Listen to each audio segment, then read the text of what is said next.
Let me show you something. Go to 2 Corinthians chapter 4 from verse 16. Let me explain what he refers to in Hebrews chapter 11 verse 1.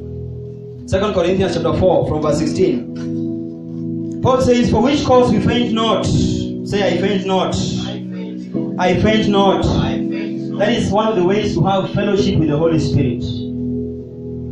You don't just read the Word of God like a newspaper.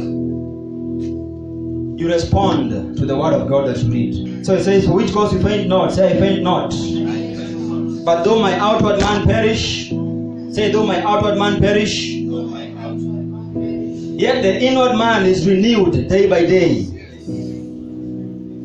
So I keep getting stronger and stronger. I keep getting wiser and wiser.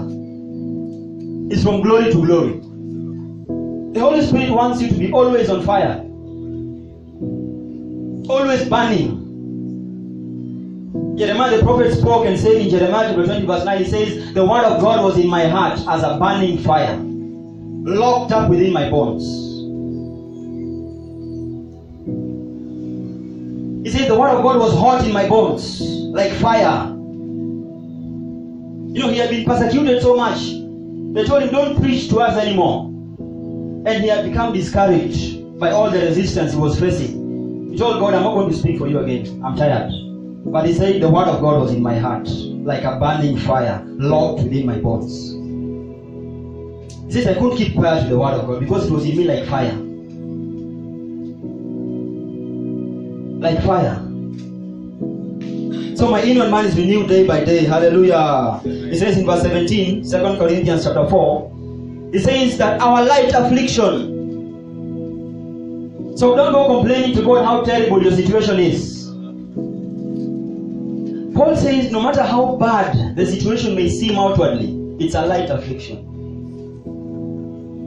Don't now turn it into a prayer point and start wrestling with God. You know, you find it's one of the most deceptive ways in which the devil gets many of us.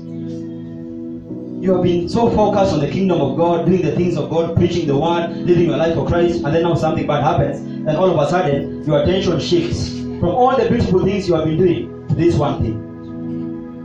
Paul says it's a light affliction.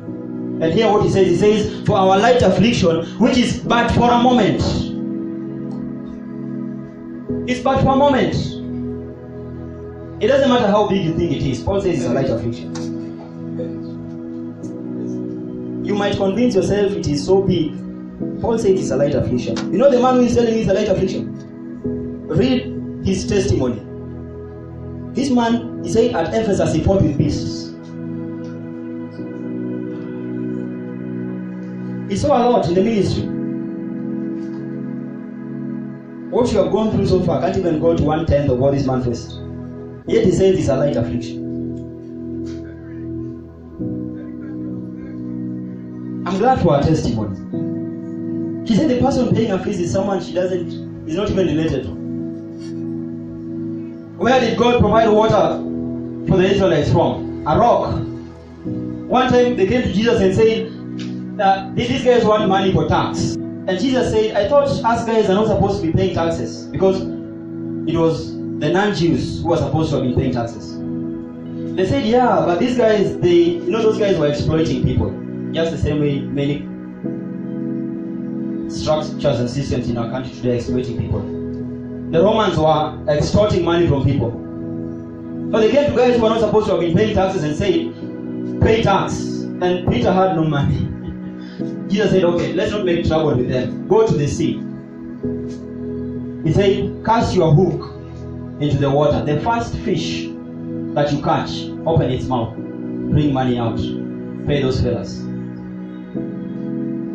Did he ask them, how much money have you saved since you started the ministry? Is that what Jesus asked his disciples?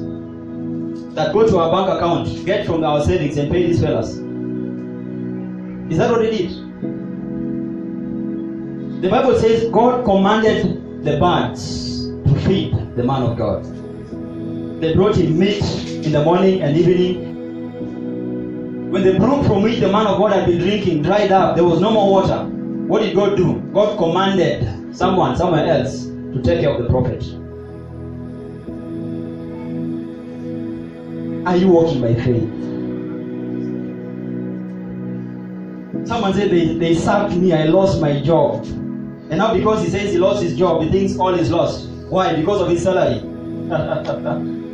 That's a man of the flesh. So now God is limited to your salary to sustain you. Is God limited by your salary to sustain you? So why is he depressed that he has lost his job? You haven't lost your job. Your job has lost you. Hear what I mean? Your job has lost you. You should not complain about the fact that they have chased you away. Feel sorry for them because they have lost a blessing. You are a blessing. Your presence in a place brings the blessings of God into that place. What if I said about Joseph? I have realized that the Lord has blessed me because of you. God has blessed me because of you. So your presence in a place brings the blessings of God in that place. If they chase you away, they are the ones who have lost, not you. Paul says we trusted in the God who raises the dead. He is the God that raises the dead. It's never too late with him. Hallelujah. Hallelujah. It only means he has something better for you. You are too big for that place. That's why they have to get rid of you. You are too big. But now the guy turns it into a prayer point. He's saying 3 weeks fasting. He wants to wrestle with God because he lost his job. When the Son of Man comes, shall he find faith in the earth? Paul says, examine yourselves whether ye be in the faith. Examine yourselves. Are you in the faith? What is the problem? We have listened so much to the men of this world. We can't hear the voice of God anymore. God is raising a new breed of people. Our light affliction is but for a moment. Works for us a far more exceeding and eternal weight of glory. Did you hear that?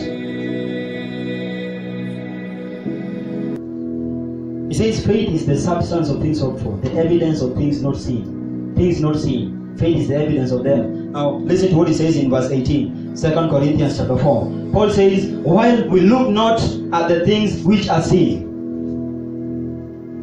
Paul says we're not looking at the things that are seen, but at the things that are not seen. Faith is the evidence of things not seen. Paul says we look at the things not seen. Why? Because these things are real. Otherwise we can't see them. But they are not real to the optical eyes, the physical eyes. They are real to the spirit man. I said man is a spirit.